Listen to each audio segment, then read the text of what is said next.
TL0320 representing JVS. We are back here again for episode 2 of Game of Thrones.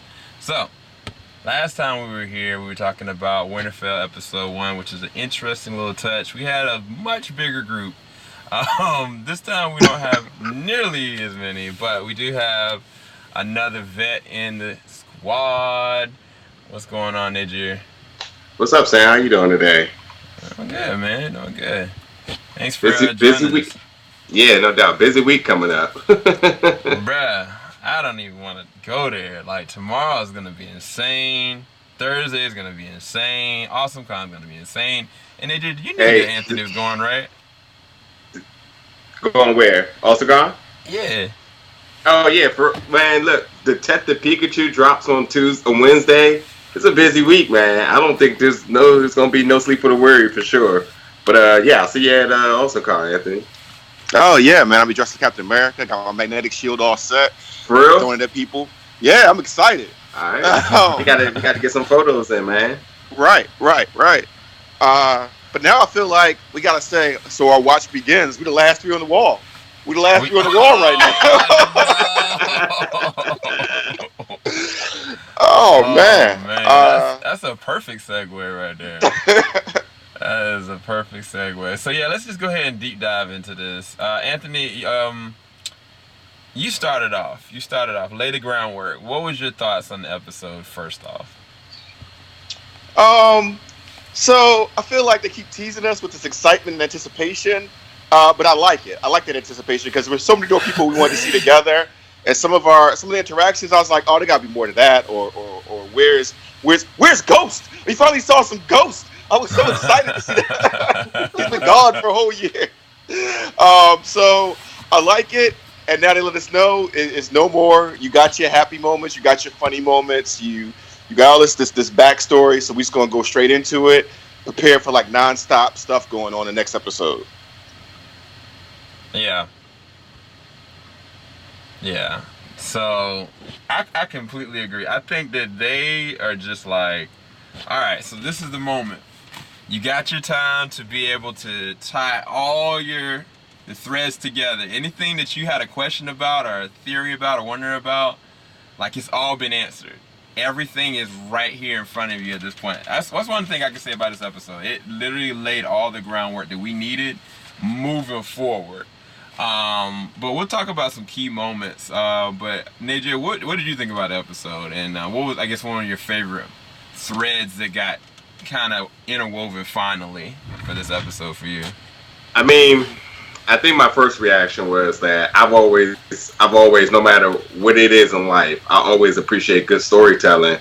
So I liked it for that. I thought that the first episode set a tone. This episode sets, sort of say, a direction, and it was good. It was good to, like, the biggest thing I got from this episode was that it was good to get everyone's, like, a lot of the main characters that we've grown with over the years. It was good to be able to sit there and kind of feel humanized with them through all the wars, through all the death, through all the ups and downs, to see, like, when they really feel like their back is against the wall, like, how do they all cherish everything that got them to this point. So I appreciated it because I felt like this did a lot of good storytelling, and I feel like as much as we've grown with these characters, it was good to really get an inside feel for positions that a lot of them have never been in. So I truly appreciated that. Yeah.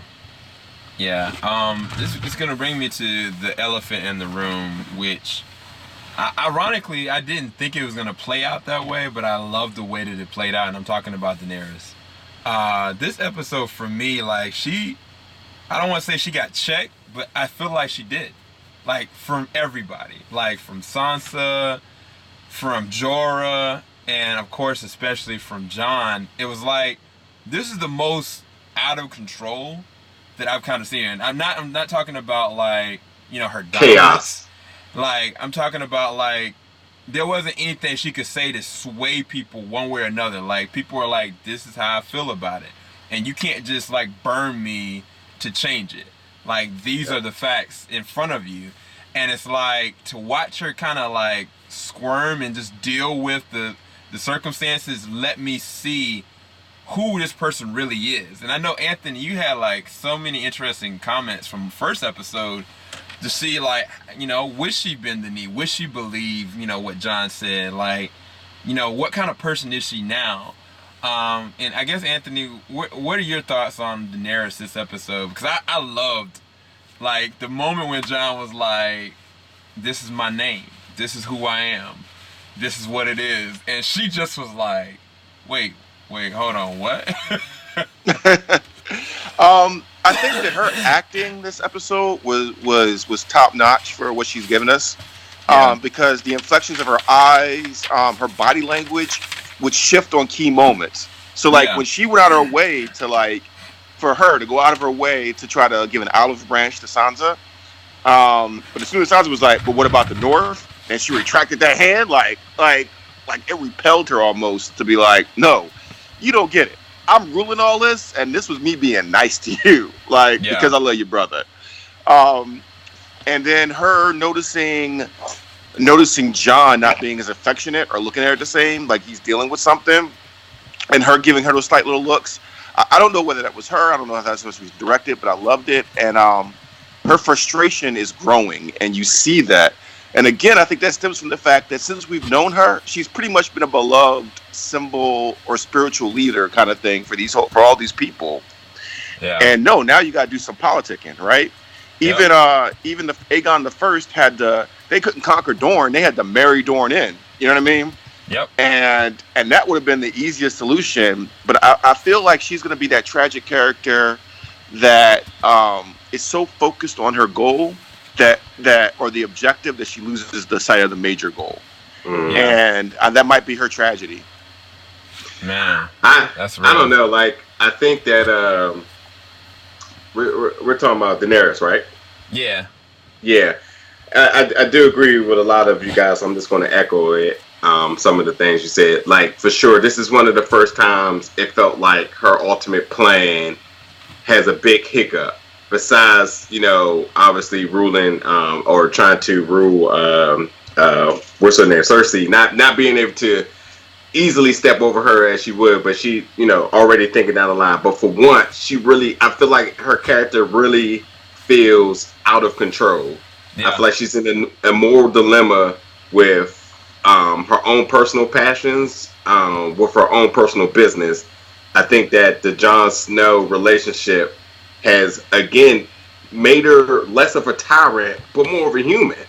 And for somebody that had been so strong over the last season, for her to sit there and tell a woman that she, you know, felt didn't like her, to say, like, I love your brother, and, like, you know, I even thought it was a strong, powerful woman-to-woman moment, too, because she said, like, you know, who was really the one who was tricked in this situation? And she showed vulnerability there. She showed compassion, and, you know, if that's genuine, because I do feel like this episode showed a lot of, like, authenticity in people's characters. I would love to talk about Jaime, but I just feel like this is one of the first times where she just, maybe she's so vulnerable that she's losing control over what her goal is outside of her own personal passions. Can I say one more thing about that? Yeah. So that John moment, because I call it queen mode. Like, she switches to go back into queen mode, which is a little more serious, a little more calm, and a little more focused on the goal, like the Iron Throne. Yeah. And when John did it, her first thing was to dismiss it. Like, this is probably a trick of some kind. I've been tricked before. Like, they're messing with you. To, like, she didn't even touch on the fact that we're related. Didn't touch on the fact that I'm your auntie. Seriously. Like she went straight to, if this is true, you have a claim to the Iron Throne. And it looked like she understood in her mind that he had a better claim according to the Seven Kingdoms law than her. 100%, the last and male. She stared at him as she's doing the calculations in her head. Even when the horns are sounding and you know the White Walkers are coming, John looked over. It's about, all right, we gotta go. She's still staring at the back of his head like, damn, I love this man, but I'm gonna have to kill him. I'm like, did I kill him? I feel like literally the Nick Young meme with all the calculations was in her head. As soon as that happened, like, what is happening to me right now? I will say too, she's got off the hook this entire episode when she got stuck in a hard place. Like, I don't know Yeah. if you guys watch like cheesy shows like on like ABC Family or Freeform, where like the drama is so transparent that you just know that it's how it's gonna like unfold every single time. Like, say like me and Sam were talking about Anthony behind his back, that Anthony just walks in. Like, it is always happens like that. Like, hey, what you guys doing? Every single time in this season, in this episode, every single time she got stuck in a hard place, she was like, well, what about the North? What about the North? And it's like, oh, I'm sorry, my queen. And then she never has to answer to the situation, Yeah. which is weird. Like, Oh, that's a good point. every single time she has not had to answer that. So like literally, like that Nick Young with all the question marks over his head when he's looking like that. Literally, I feel like how she's feeling right now. Like, she's just so confused. Like, how everything seems so perfect. I got the dragons. I got a big army. I even got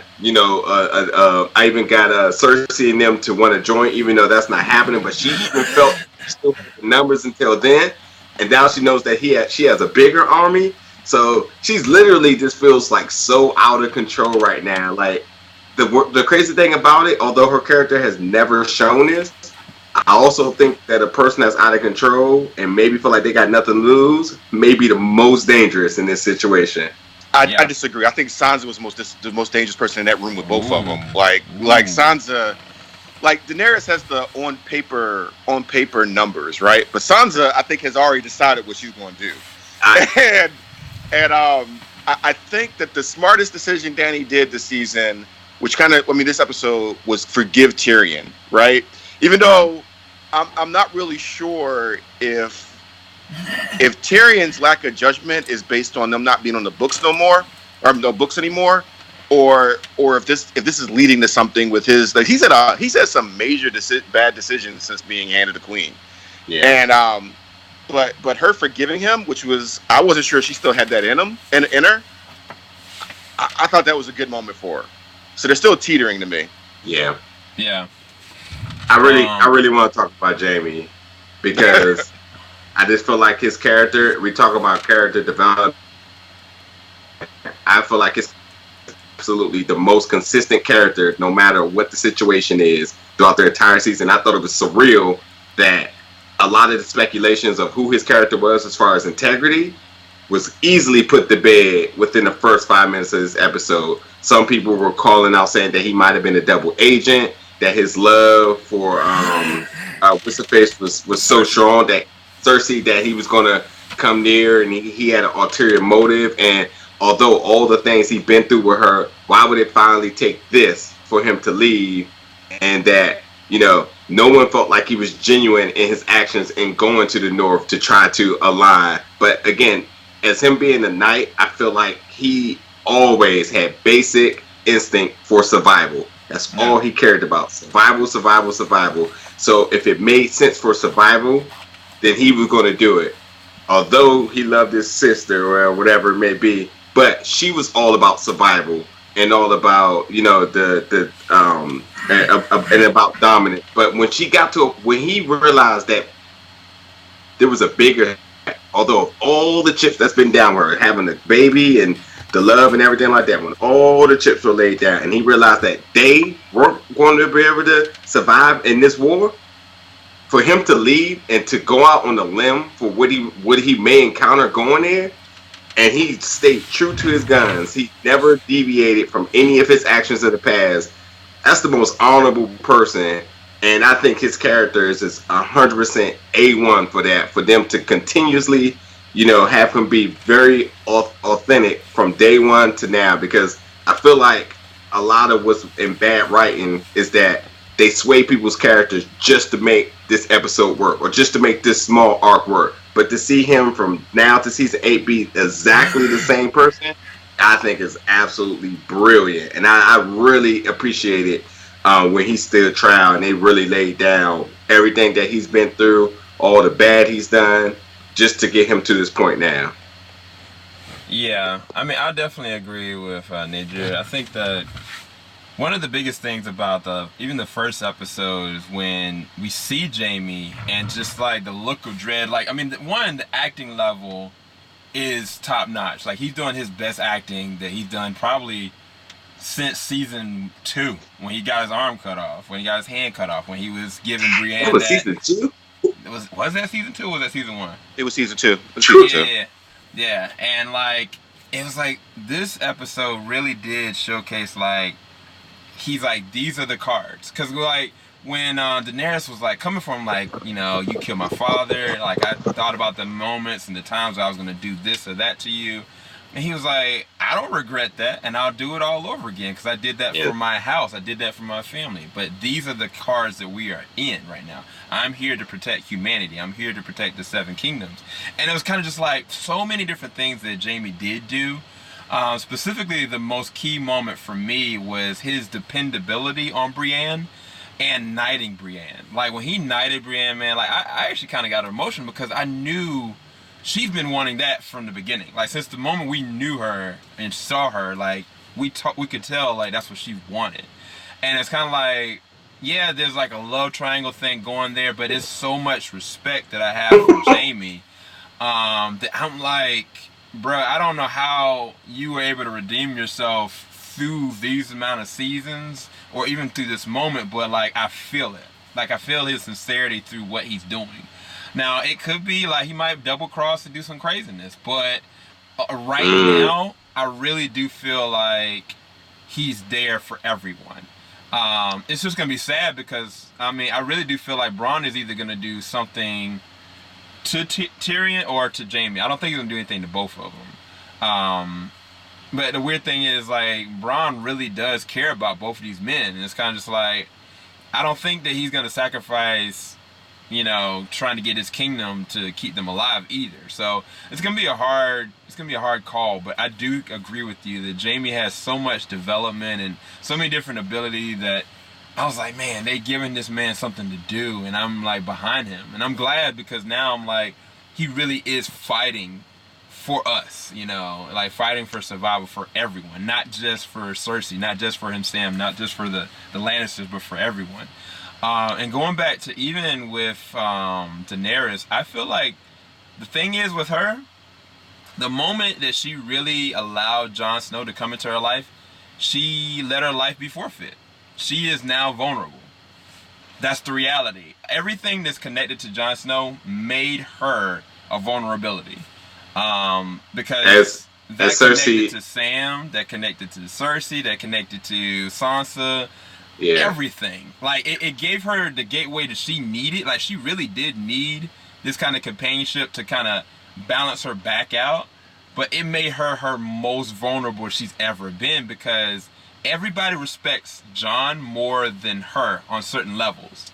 And it's like, it's because he is the true king. Like, it's unavoidable. And I think that the ultimate thing that's going to humble her the most is if she is pregnant. If she's pregnant with his child and she knows for a fact she's always wanted a child, and now it's kind of just like, is she gonna submit? Like, I don't feel like she's gonna have a choice, and it's gonna be interesting. I hope she doesn't. Jon got that new title of daddy. Every time Jon tries to get rid of the title, he got a new title of daddy now. You know, Sansa. So, that's why it was important that when they had that moment when they said, like, you know, when you're in love, and it was said twice through the episode about reference to what love will make you do. Love will make guys do crazy things, and, you know, love would make you, you know, change your scope of reality of what you originally wanted. So, you know, that's like you said, I totally agree with her. Like, ever since the love aspect was re-entered into her life, she has just been less of a tyrant, and she started to become more of a human. And that's just something we haven't seen for, you know, from season 2 through 7. So it's a little uncomfortable for some of us that was so pro her, seeing her be so strong and a tyrant, that now it's like, oh snap, she actually can fall on her butt and make mistakes, you know? Yeah. So I want to say something about the Jaime thing real quick, right? So something you said about Jaime being consistent. I like how Jaime never uses what the Mad King was going to do with the wildfire to repair his reputation or to save his life, or he was only once when he was fevered from his severed hand did he open up to Brienne of Tarth. And that was the only person besides his brother that he really opened to about what was really going on. And even in this situation, he said, "Your brother was going to burn all of King's Landing. I got proof because that's what Cersei used to blow up this stuff." But he didn't, because that's who he is. In any other fantasy story, Jaime would be the hero. And I think that if, and I hate to be the person to be like, oh, but if you read the books, I think one of the things that they never put is that Jaime was the youngest Kingsguard ever, right?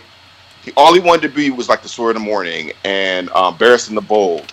He was like 14 years old or something like that when he became a Kingsguard, and he had to sit down, and he had to stand down and watch when the king raped, murdered, burned all these people, right? And they talk about it kind of in the books where he would want to do something, and one of the other Kingsguard was like, "It's not your place to do anything. You can't save the people. That's your king."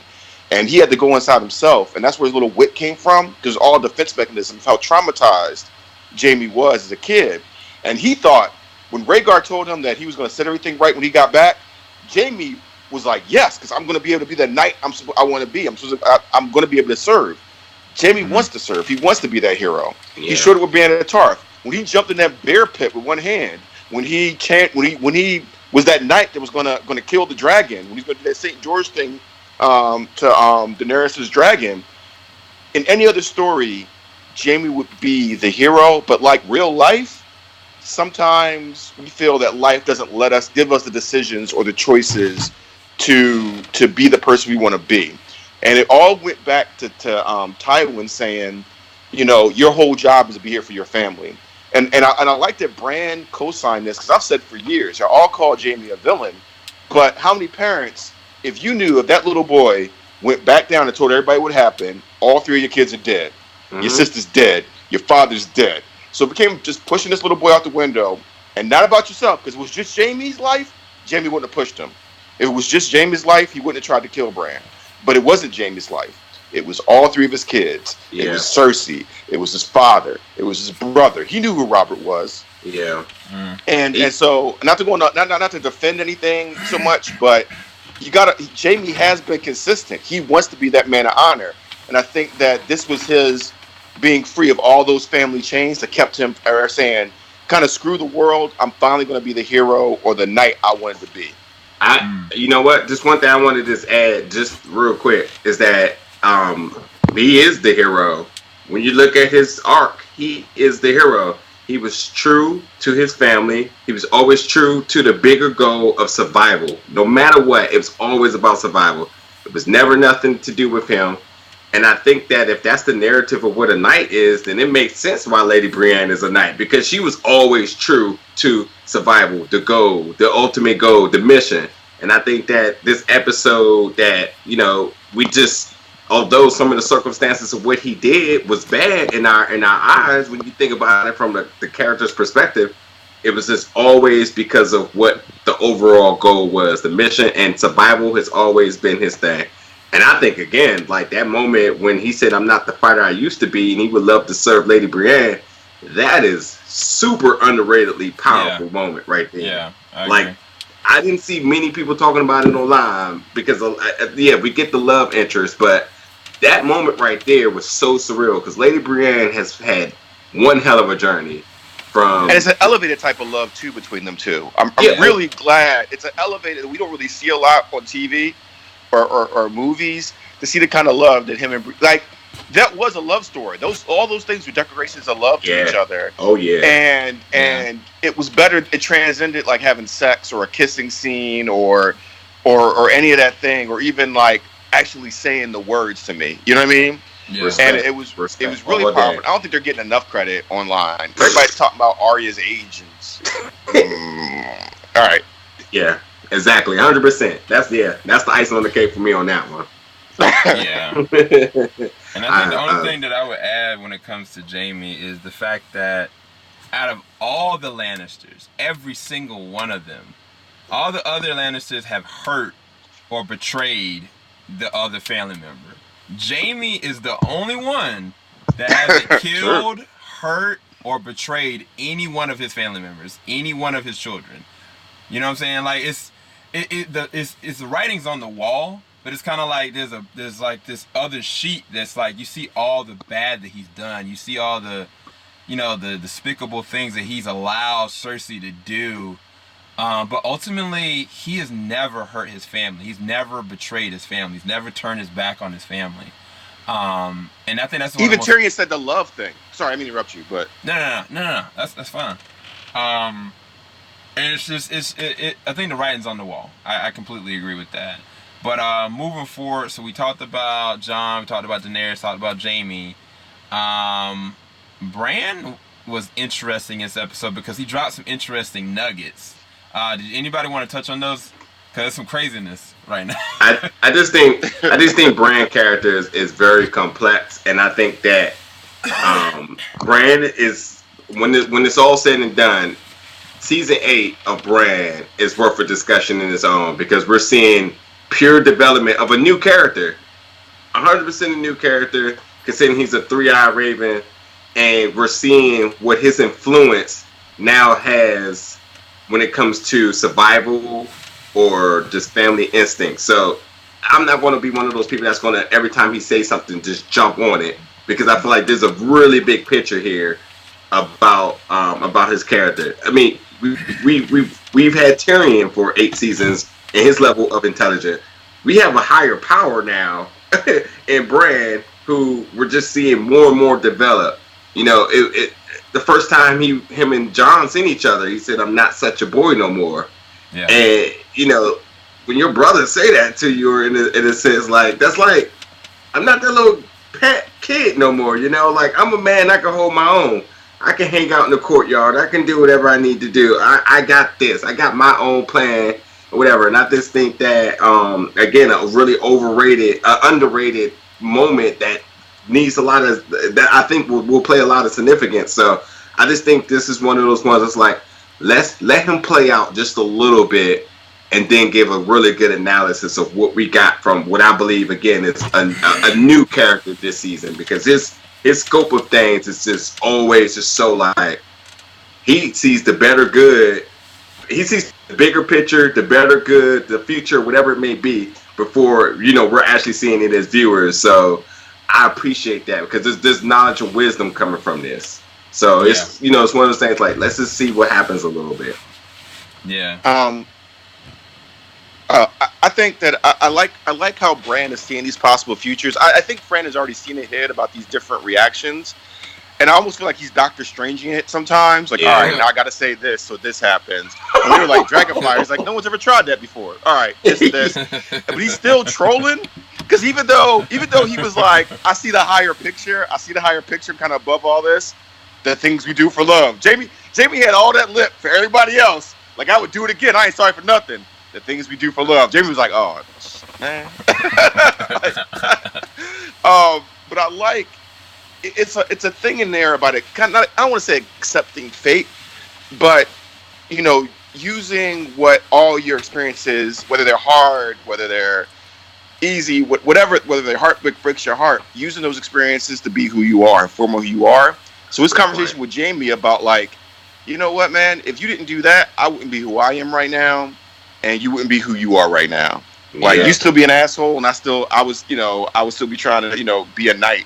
I wouldn't learn how to, that thing about how you will never walk again, but you'll learn how to fly. I think he's so above all this stuff. He's seen so many different realities, and he's had almost every human experience, I think, that in a way, because of how the previous throughout Raven, like, showed him all these different lives and things, or knowledge. Yeah. And it's really interesting playing a character like that. And I think Bran has jumped to, like, the top 10 of a lot of people's list of favorite characters from the show this season, because he's so Professor Xy or you're not sure what he's going to say next. But I also like this bravery, and I like how they dropped why the Night King wants him. Exactly. You are history. Yeah, I thought that was very profound when Sam kind of piggybacked on that. It's like, if there's no, factual information that based on who you were, any memories or any history, as it were, then it strips you of all humanity. There's no point of life if there's no thing to recount it. And I thought that was really crazy. But the other thing about all of this that nobody talks about is that nobody debates what Bran is. Nobody Nobody questions at all. Like, not one person in that room was like, "Well, who are you?" Or like, "Why are we protecting you?" Like, everybody was like, "We need to protect you. You need to be okay. We actually need you." Kind of like, even Daenerys is like, "Yeah, Tyrion, you need to go down to the cut. Like, I forgive you or whatever, but we need your brain." You know what I'm saying? But the fact that everybody in the room knows how essential Bran is, and it's like, it's normally kind of like in storytelling, like that would kind of be like, they just using that as a plot device, like it wouldn't make any sense. But like, if I was in their situation, I'd be like, yeah, protect this man. Like, he knows more. The only problem that I have with Bran, the only real problem that I actually have is I don't trust him, because he knows so much, and everything that's happening he's already either seen or knows there's a possible outcome this way or left, that I don't really know if he actually cares what happens. That's the thing, that reason why I don't really trust him, is that I don't believe, there's a part of me that doesn't believe that he actually cares if Jon dies, if Daenerys dies, if Sansa dies. I really don't think he does, because his mind has gone to him. to They this did already. other... Exactly. So it's like kind of a Darton and Manhattan situation. It's like Darton and Manhattan was kind of just like, "Oh, well, I'm out. I'm going to Mars. Peace, y'all." Like, but you know, you can stop all this. Like, well, I don't really care. You know, like, I'm above this, and I feel like that's where Bran is on that level. And it's like, does he have any ties and connections to his family, or is he doing all these things systematically to navigate stuff to the timeline that he wants, or the timeline that's supposed to be? Because I'm like, I really don't know. And like you said, like, this, his arc, just even in these 2 episodes, could be its own discussion for hours, days, which is crazy to me. But yeah, we're getting close on time up. A lot of y'all probably want us to talk about this whole Gendry and Arya situation. I'm gonna be honest with you. I'm gonna be honest with you. If you look at my reaction, I was like this. Oh no! I legit, that was my I was like, nah, they ain't gonna do that. Then I was like, wait, no, I don't want to see this.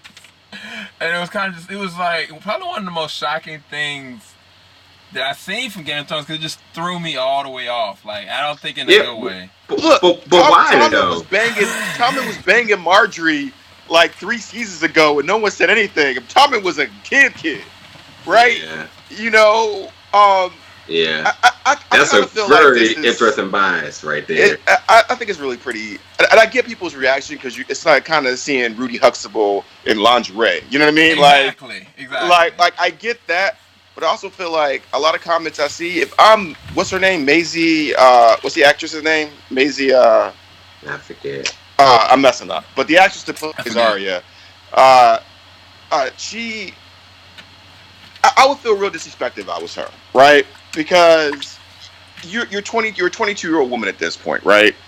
Arya, as the show is gone, 6 or 7 years have passed since she got introduced. So she's somewhere between 16 and 18 in the show's timeline, right? This is medieval. Let her in the timeline. Yeah. I think a lot of people. So I think the things that parents and society really mess up with, because I saw people's comments who I know stuff they be doing in real life, talking about this is, oh, I can't be doing, like, what, really? Wait, like I'm just saying, like, I'm like, you're gonna sex shame this girl, but I just, you know, I kind of feel like this. What we should be celebrating is, on a lot of the female characters on this show, her first time was on her terms. Your kids are going to have sex. All your kids are going to have sex. Like, if they live happy, healthy, natural progressions within the guidelines of life, they're going to have sex. What you want them to do is have sex on their terms, on you know, in their control. And so it's celebrating this and celebrating how this actress has matured, and for a lot of people carried a significant portion of this show. You know what I mean?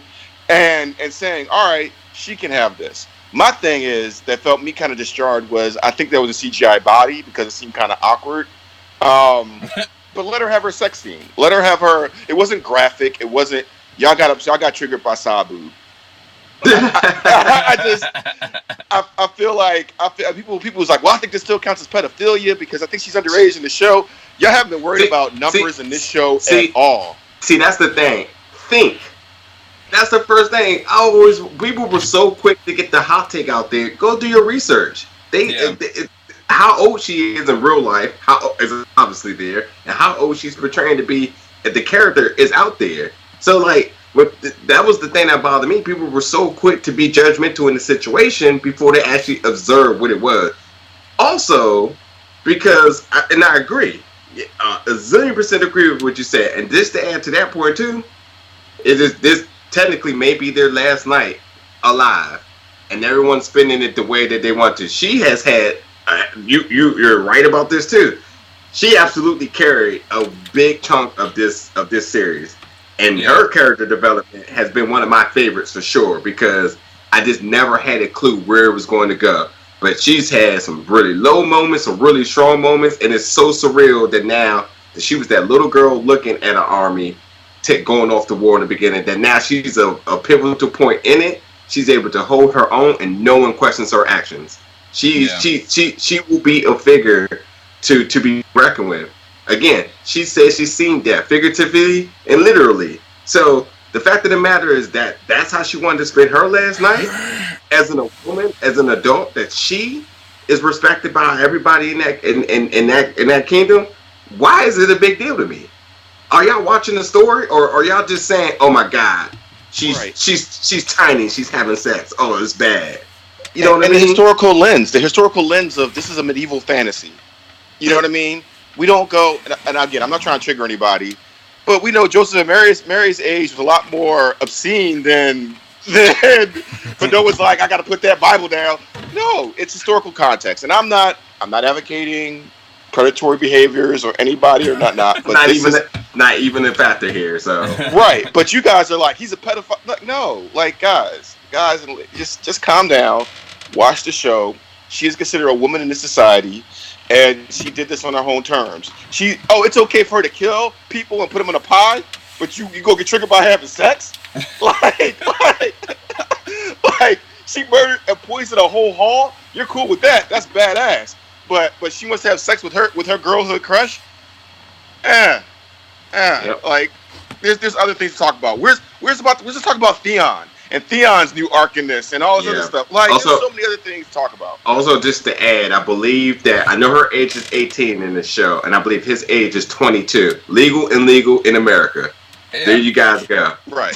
Who knows what the laws were there, but legal as your current time. So, you know what? Because people are so anal online, I'm surprised I haven't seen the hashtag "Don't watch Game of Thrones" or something of that sort, just because of something. Because that's how people are so fragile nowadays, that their perception of what they see, and if nobody don't agree, then they're upset about it. But just do your facts, because this series has source material. So if you really truly wanted to know if this was out of scope, you can go read it. It's out there. There's no secret to this. And everybody's younger in the books. Like almost all the cast, I think, are barely teens when the books start, right? Like Rob, John, Daenerys. Yeah, it just and it's funny you said that. I've been putting up things about people just think. It irks me so much that we don't.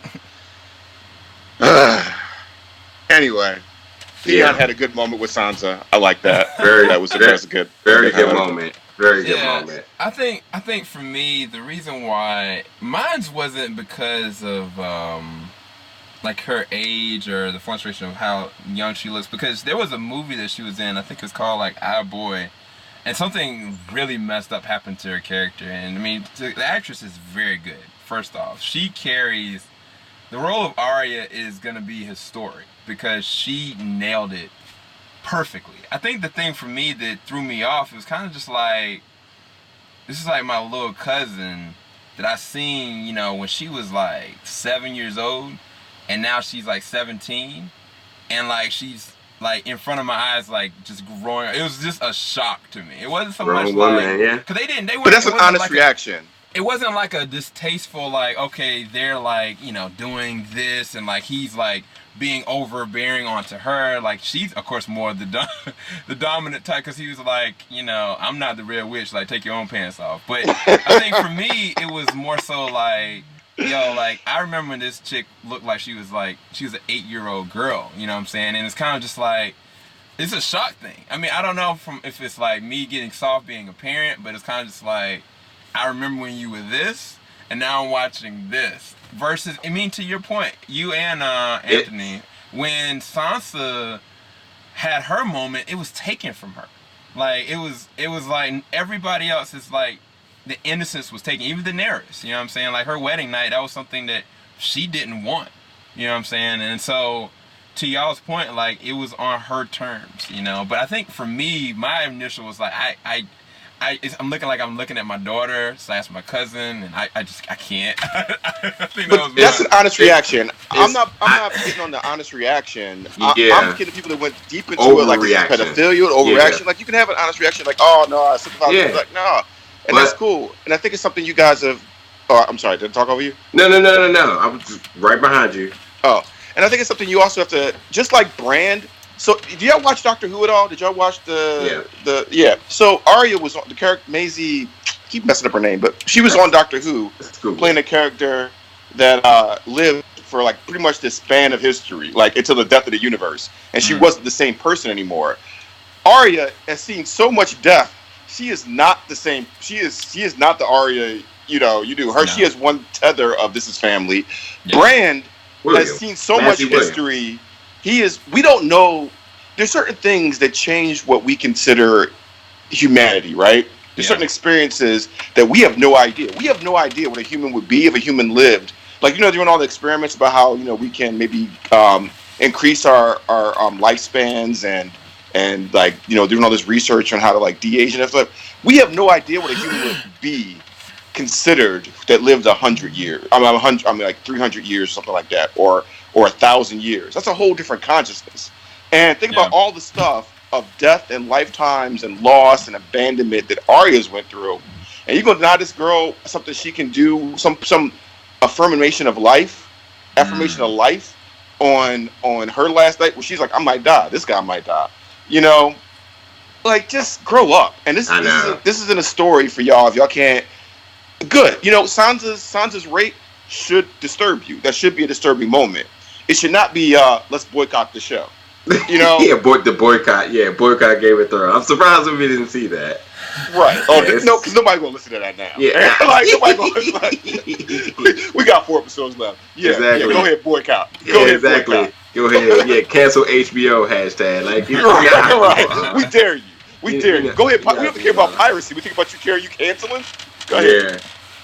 Yeah. I had something to say about her, and I just forgot that quick. But I know I was gonna say no. You're good. No, to both of you guys' point again, you guys are bringing up really good point. Sam, the reason why you care so much about a character is because that's what it means when you're invested in somebody, to see them fully grow and mature into the person we are. We see it in other good shows too, where somebody starts as a kid and you just slowly see the maturity of their acting. I mean, when Carl died in Walking Dead, it broke people so bad that they said, I'm not even watching the show no more. Yeah, I stopped watching it. Little boy. You know what I mean? So it's just with her, just one of those type of things where it's just like, you did see your little sister grow up to be a woman. She went through so much, but no matter of her almost dying, being separated from her family, it's that one big brother moment, which I think is absolutely is pure as day. That when you see your little sister has finally done that one thing that you've been trying to protect her from your entire life, such as those creepy older boys. Sam is triggered. So yeah, it's just what it is. But at the end of the day, you respect her as a woman, man. She's and it's like somebody said in the chat too. She has fully proven capable of being a grown woman, 100%. So yeah. I mean, technically, she can be anybody who she wants to be. Literally. Yeah. True. So true. Yeah. I mean, we got to close out. Any quick thing we can talk about before we head out of here? I know, like, I wish people would like take the time to go back and watch this episode, as it was very greatly written, and it sets a very good direction for the rest of the season. And I know everybody that's out there that likes to get hot takes from Game of Thrones, that like to say, "Well, who's going to die next week?" You know, that I get a big war's coming, but that may not just ultimately be it, because they know how fans are invested in these people, and they know what a season's suicide move could be by killing off some of your main characters. So they're very cautious about this, even though it's the last season. Its ratings still make a big thing. People, just relax. Let them continue to write at the pace that they're writing, or have written, shall I say, and appreciate the episodes for what it is. People got to stop with the hot takes with shows that are serious. You know, it's unnecessary, and it's kind of unruly at times, because it makes me feel like you say you like something so much, but why aren't you really appreciating it for what it really is? Yeah. So, you know, I just hope by season episode 3, everybody's just chill in their seat, and let's just continue this last ride. Yeah. I think that when people have a loss, sometimes they forget to appreciate the time they had with something or someone, right? And I think that we get lost in that we never have it again, instead of appreciate the time we had. The series, for everybody's frustration, or some people's frustrations, gave us 2 episodes where you got to breathe, remember why you like some of these characters and these interactions. Great point. People are gonna die, right? But it'll matter, right? And that's the thing that we've always kind of clamored for in certain circles, for a series that gives us characters that matter to us, and give them the depth they deserve. Maybe it's aimless, maybe it seems pointless, but we've had such a good journey. Think about Theon and Jamie, who went through villain moments that you were like, nah, screw that guy. And to see Theon say, no, I'll protect you, Bran. I'll take this castle from you once, me and the Ironborn.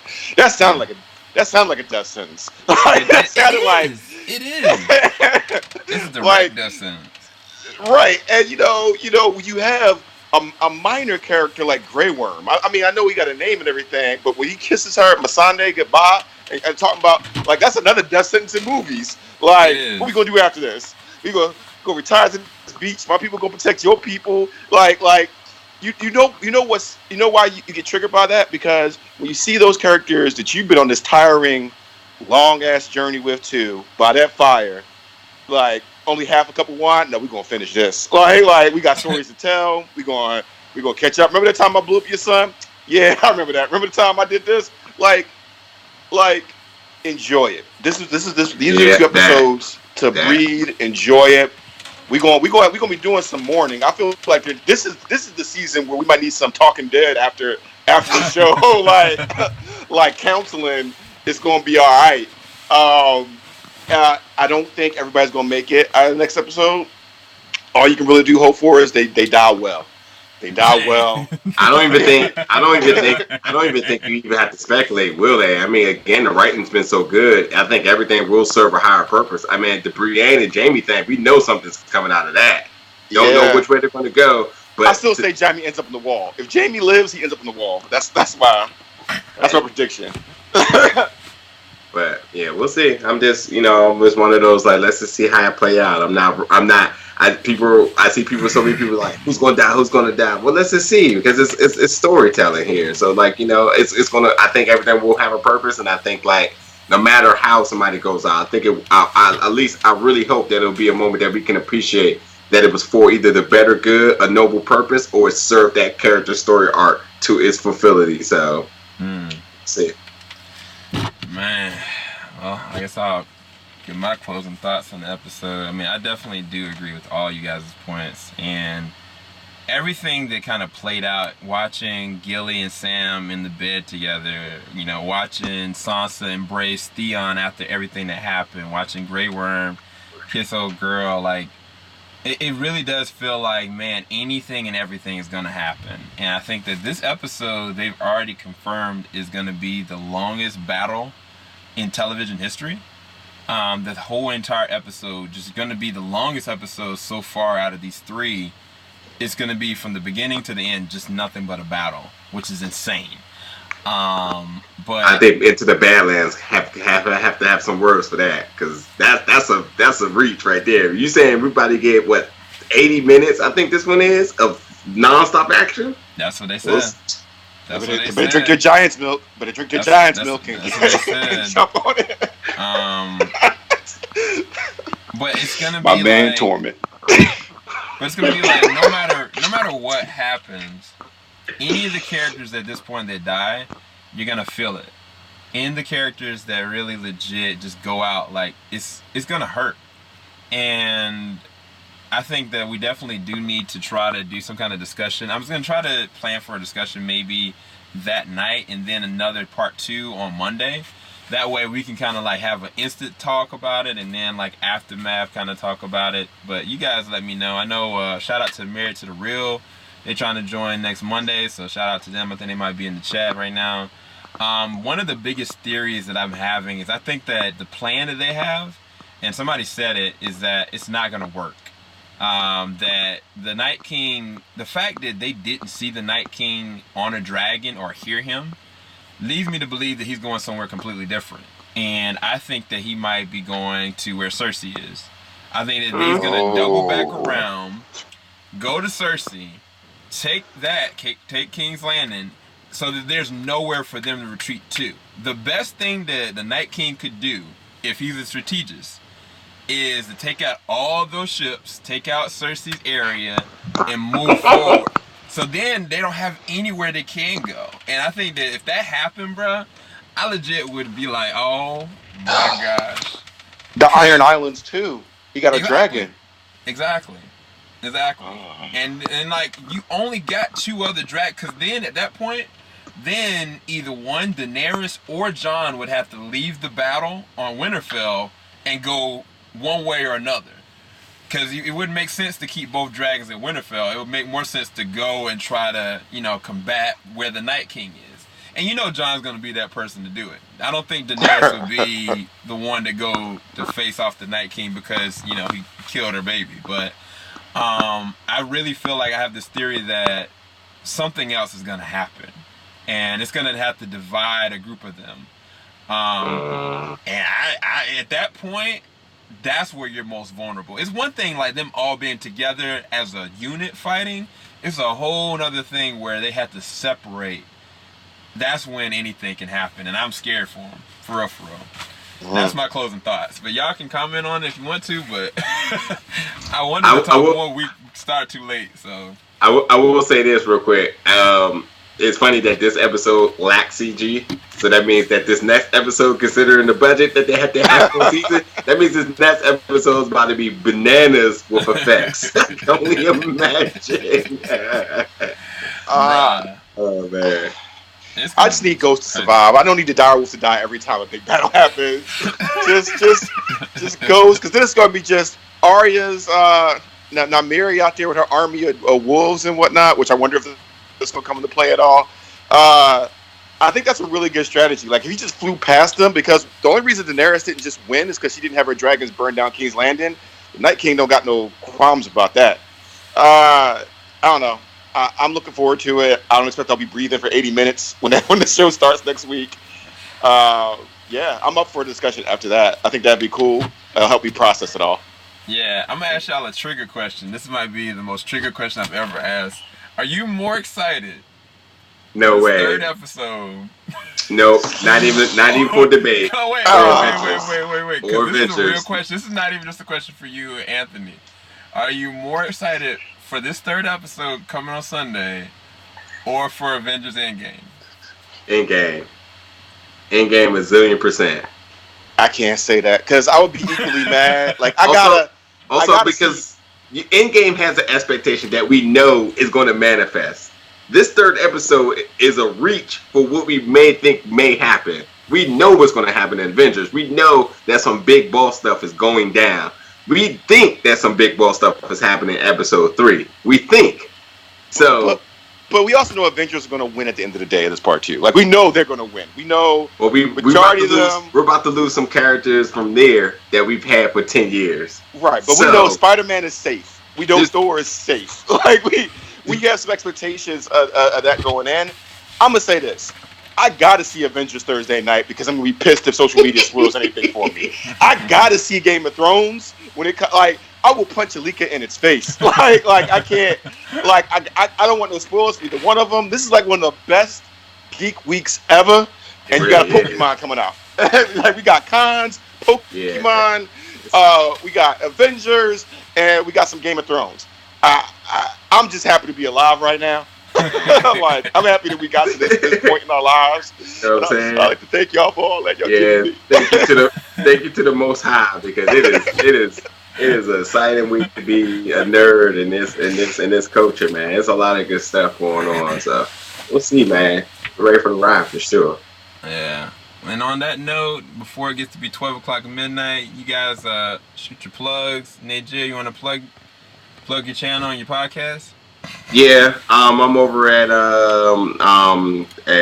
BigGoldBeltGroup.com, which I'm covering professional wrestling, weekly podcast interviews and stuff going on like that each and every Thursday live on YouTube. Also, you can find us on iTunes at Big Gold Belt.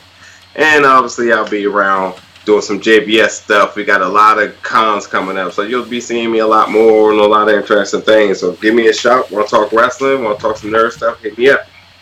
Sure. Drunk Geek here.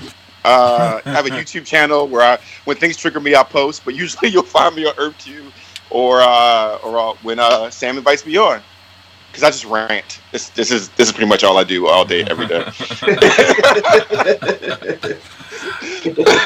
I appreciate both of you guys for coming, and hopefully you guys can try to make it out Sunday night, and then we'll do a follow-up part 2 on the discussion on Monday. Shout out to my man Vince for making this interesting comment, saying that both of these have 10 years on them, which is true. True. So, Damn. So yeah, the hot question is, which one was the better 10 years? Was the MCU the better 10 years, or was Game of Thrones the better 10 years? Man, look, now you're going into some crazy. Look, Because Game of Thrones said y'all talk gonna to. wait 2 years. Y'all gonna wait 2 years for my next movie. If anybody says Game of Thrones had the better 10 years, like come holler at Anthony. He'll take you down. He's the ranting guy. He'll get you up out of there. Alright, you guys, we're gonna head out of here. Hopefully you guys enjoyed our live stream. Make sure you like, make sure you check out these guys' channels and their podcasts. Subscribe. Please subscribe. Make sure you hit the bell button, because you do not want to miss when we talk about some craziness. And then tomorrow, I guess I do need to announce this now, I'm going to be seeing Avengers Endgame. So there will be a reaction to that tomorrow I hate you a little bit right now. I hate Hold you a on. little bit right here. Matter of fact, just subscribe to the channel, because we got Endgame tomorrow. We got Detective Pikachu Wednesday. And we're going to be live at AwesomeCon this whole weekend. So we're going to have some con coverage, some interviews, hopefully, and things that come up. So like, you ain't subscribing, man. You're not getting all the details. So go ahead and subscribe, hit the bell, because you never know when you may go live. It's facts. You might want to do that. All right, you guys. Peace. Peace. And broadcast. All right, so.